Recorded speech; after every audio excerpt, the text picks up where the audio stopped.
started today, we are looking at an introduction to referencing, the 7th edition.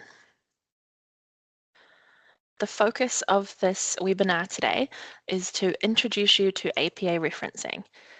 We'll start off by talking about why referencing is important, what the basic elements of a reference are, and we'll look at examples of how to do referencing in different format types, because for a book and a website and a journal, there are different styles. To close off, we'll talk about how and where you can access help with APA referencing. So what is referencing? Referencing is used to show the reader, which in this case is your marker, where information from other resources have been used in your essay or assignment. Many different styles are used around the world in polytechs and universities. All of them have different versions. We use the style that was created by the American Psychological Association, and that's where we get the abbreviation APA. Every few years, the APA choose to update. Currently, we are using their 7th edition. Why do we have to do referencing? The most important answer is there for you in bold. It does make up a percentage of your marks. So for every assignment, there is a certain weighting or scoring given to correct APA referencing. And these are easy marks for you to pick up if you get the referencing right. Another important reason is that it helps to justify your argument because it shows that you have researched and consulted relevant sources. So if you write in your assignment and you reference something from a book or an article or a website, that shows your tutor that you did some research and you found some information to back up your statement or to better inform your statement. Referencing is also important to credit the original author's works or ideas and avoid accusations of plagiarism. So if we didn't reference and we just used other people's information, it would seem as though we're claiming that information as our own, which would be plagiarism. So to avoid that, we need to give credit to where that original idea came from. The final reason that we do it is it ensures that your marker is able to locate the original source material. So if you get an idea or some facts from a book and you reference that in your assignment, using that information from your reference, the tutor can then find that particular book where you got that information from. So that's a really important reason why we do APA referencing. With referencing, there are two parts. There are your in-text citations, which appear in the body of your assignment. And then there is the reference list, which appears on a new page at the end of your assignment. In your assignment, we use a small in-text citation, usually just the author's surname and the date, to indicate that this information came from another source. It's a kind of like a signpost for you to acknowledge the original author, but also for your marker to be able to find the full details of that resource in your reference list. So typically we might say something like, according to Williams 2020, studies show. That way we are crediting that we got the information from Williams. In your reference list, you must list all of the sources that you have quoted or paraphrased in your work. And here we include the full details. So not just the author's surname, but also their first initial, the title of the resource, the date that it was published, and either the publisher or the website address. When you are referencing, say for example, this book here, How to Give Up Plastic, a guide to changing the world one plastic bottle at a time. If we are using information from this book in our assignment, there are two different ways that we can do that. We can paraphrase, which is where you put that information into your own words. If you're doing that, you can either say, according to McCullum, 2018, the plastic bag was made over 50 years ago. That way we are putting McCullum in the narrative and their name is becoming part of our sentence. So only the date has to be in brackets. If you would like to just credit McCullum at the end of the sentence, you could put McCullum 2018 in brackets at the end of a sentence like, the first plastic bag was made over 50 years ago. Generally, tutors prefer that you have a mix of both, just so that your assignment isn't constantly reading as according to, according to, according to. If you are using a direct quote, we need that direct quote to be in quotation marks so we can see exactly what words you have uplifted from the resource. For example, you could say it had been 53 years since the plastic bag was created. We still need to credit McCullum and the date, but because we have uplifted the text word for word, we also need to put the page number that this quote occurred on. In APA referencing, there are a lot of abbreviations, so we typically don't write the word page. We indicate this with a P dot. So just a little signpost in the middle of our assignment, but at the end of our assignment on our reference list, we would need the full details. So for example, McCullum, W for his first name of William. 2018, the title, How to Give Up Plastic, A Guide to Changing the World One Plastic Bottle at a Time, finishing off with Penguin Life, which is the publisher here. When formatting the reference list that comes at the end of your assignment, there are quite a few formatting requirements. For example, you must use the heading references, and that must appear in bold and centered on the page. Your references must also be listed in alphabetical order according to the author's surname. So you can see on the example here, we've got H for health, M for Maria, P for Powell, and S for Skerritt. So they're all in alphabetical order. They must also have a 1.5 line spacing and a hanging indent. This is reflected by how the first line comes all the way across and the next line just tucks in underneath, so that it's really easy to see what is one full reference. The way that we write titles is in sentence case. So we only capitalize the first word of the title, the subtitle, and any proper nouns. So for example, if the book was called Study Skills for Students, only the S for study needs to be capitalized because it's the first letter of the first word.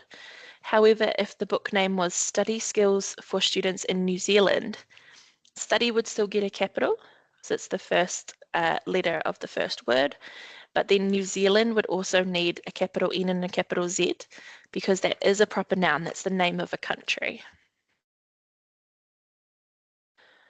There are a few formatting settings that can be easily achieved for you using the tools that you have either on Word or on Google Docs.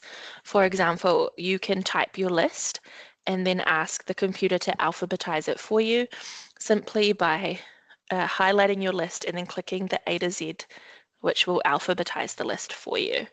Hanging indent can also be done in a matter of clicks. All you have to do is highlight your list, look for the paragraph box, click the arrow in the corner to see your settings, and just set your special indent as hanging. Similar for line spacing, just highlight your list, come up to the lines with the arrows and choose 1.5. So if we are looking at what our in-text citation or our reference list would look like for a book with one author, there is a really great example here. So this book is called Whai Ora Māori Health Development. It's by Mason Jury, and we can tell from the image on the bottom of the book that we are looking at the second edition. Our author here is Mason Jury, so we would record that as Jury, M in our reference list. The date is usually not visible on the cover of a book, but if you look at the first couple of pages, it will have a date in there for publication. The date of publication for this book is 1998. With this book, we have a title and a subtitle. So Whai Ora is there in nice big capital letters, and then underneath we've got Māori Health Development in a slightly smaller font. This means that Whai Ora is going to be our title and Māori Health Development is going to be our subtitle. The way that we indicate a subtitle is just with a colon after the title. So whai ora gets a capital because it is the first letter of the first word. Māori gets a capital again because it's a proper noun, but also because it's the first letter of the subtitle. And our title is in italics. I mentioned before that this book is the second edition. The way that we would write that is to have second edition in brackets. But of course, with it being APA, we don't write the word edition. We just put ED and then a full stop to indicate the abbreviation for edition. The publisher in this case is Oxford University Press, so we also record them. For our in-text citation, we could either say according to jury 1998, or we could just put jury 1998 in brackets at the end of our sentence. Looking at a book with two authors, we keep the same format. Again, we are looking for the author's surname and then their first initial. So this book is written by Chris Beckett and Hilary Taylor. So we're going to start off with Beckett, who's listed first on the cover. Beckett, comma, C, and then a full stop. Then a comma because we're ready for the next person. The last author that we have is Hilary Taylor. So we would record that with an ampersand symbol and then Taylor, comma, H. This book was published in 2024.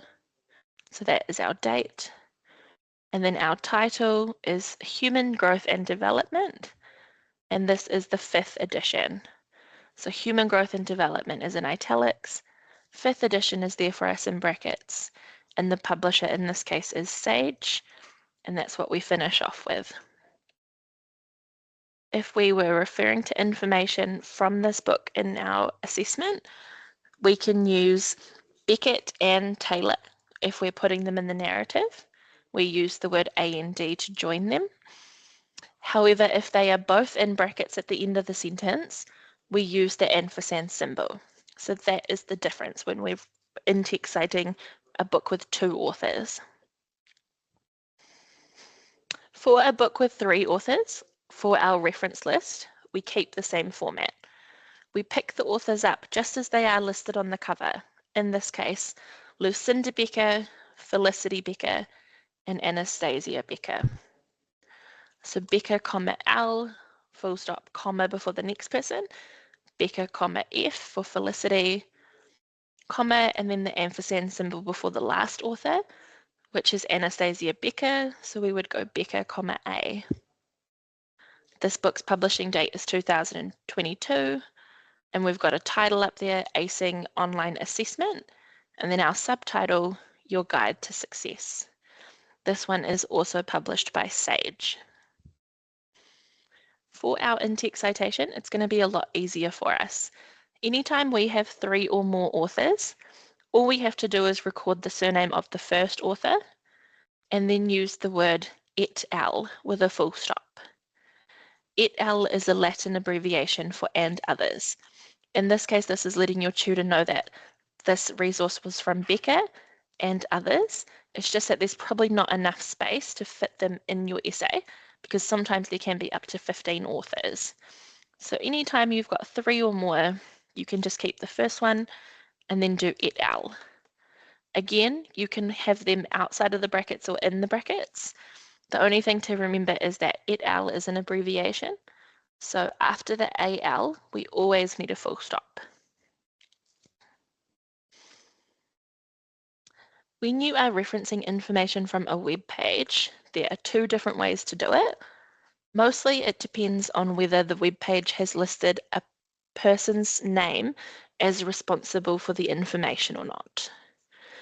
If there is a person listed on the website, credited with the information published, we can record their surname and their initial, the date that information was published, the name of the web page in italics, then the name of the website, and finally we can copy and paste the link for our tutor.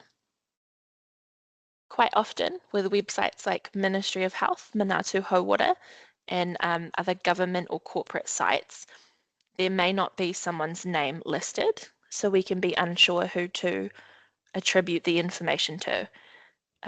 In the case of that happening, we would remove the individual author's name because we don't have one, and we would just list the website name. For example, we could say Ministry of Health Manatu Hauora, the date, the name of the web page, and then again finishing off with our link. So here's an example for you here. This is called Matariki, reintroducing the tradition of Māori New Year celebrations. It was published on the University of Waikato website. The first thing to ask ourselves is, do we see a personal author listed? In this case, the answer is yes. Credited there on the page is Rangi Mātāmua. So we would start with his surname, comma, his initial. So Mātāmua, comma, R. This time we don't just have a year, we have a month and a day as well. The way that we must record this is the year, comma, the month, and then the day. Also, it's worth noting that we're not able to abbreviate the months. For example, if the month was February, we would have to write that in full, not just FEB. Our title is Matariki and our subtitle is Reintroducing the Tradition of Māori New Year Celebrations. Our title is in italics. Matariki is getting a capital because it's the first letter of the first word. Reintroducing is also picking up a capital R because it's the first letter of the first word of the subtitle. Māori New Year is a holiday. It's a public celebration, so that is picking up capital letters as well. After the title, we have the name of the web page, which we identified earlier. It's the University of Waikato. Then we simply finish off by posting the link for our tutor. So if you wanted to use this as an in-text citation, you would use Mātāmua 2017. With journals, we record the author the same way, but we put the name of the article in normal font and the name of the journal in italics. We also include the volume and issue number if they are provided to us, and the page numbers. So there's a little bit of extra information there for us to collect. If you look at the example on screen, you'll see that this article is called Digital Damage, and it was published in the New Scientist magazine. It also tells us that this edition came out on the 22nd of June, 2024, that it is volume 262 and issue number 3496. And it spans from page 31 to 35. So that is all information that we have to record. So in this case, we would go surname and then initial. So Marshall, comma, M for Michael. The date, which is 2024, comma, June 22nd. Our article title is Digital Damage, and our journal name is New Scientist. The volume number goes in italics. The screen tells us that the volume number is 262. Directly after that, we have a bracket, and then we have the issue number, 3496. We then close the bracket and put a comma, and then we list the page numbers. In this case, 31-35. Some journal articles have a DOI. That stands for Digital Object Identifier. It's sort of like a barcode. It's like a unique number given to some articles to identify them. So there are 3 referencing formats for journals, and it all depends on whether the article you've found has a DOI or not. For example, if it has a DOI, then we can record the reference as normal, and instead of pasting a link, we can simply paste the DOI. If our journal article does not have a DOI, but it came from a library database, then we don't need to put a link, and we don't need to put a DOI because we don't have one. So we can simply finish at the end of the page number. If we found our journal article online, so not from the library databases, and there is no DOI, in this case, you would have to paste the link from your web browser just in order for your tutor to be able to find it, because it's obviously not a journal that we subscribe to, and without a DOI, it would be hard to locate the original. I know we've covered a lot of information today. Referencing can be tricky, but the more that you do it, the easier it can get. To support you with this, we have quick guides available in the library physically and also digitally available on Koha, which is our library webpage. So under the tab Referencing and Citing, you will see various supports like our YouTube channel, which has 2 to 3 minute videos on how to put together your reference list or how to reference a journal. And then we also have our quick guides. There are several different quick guides. They're all based on subjects. So one is for referencing figures, one is for referencing things that have come from AI. There is a referencing quick guide there for nursing and health, and also for general. So the general guide will show you how to reference a YouTube video, a book, a journal, a newspaper article, a dictionary, a online encyclopedia, a lot of the things that you may find that you're commonly using. The general guide can be really helpful for answering those questions.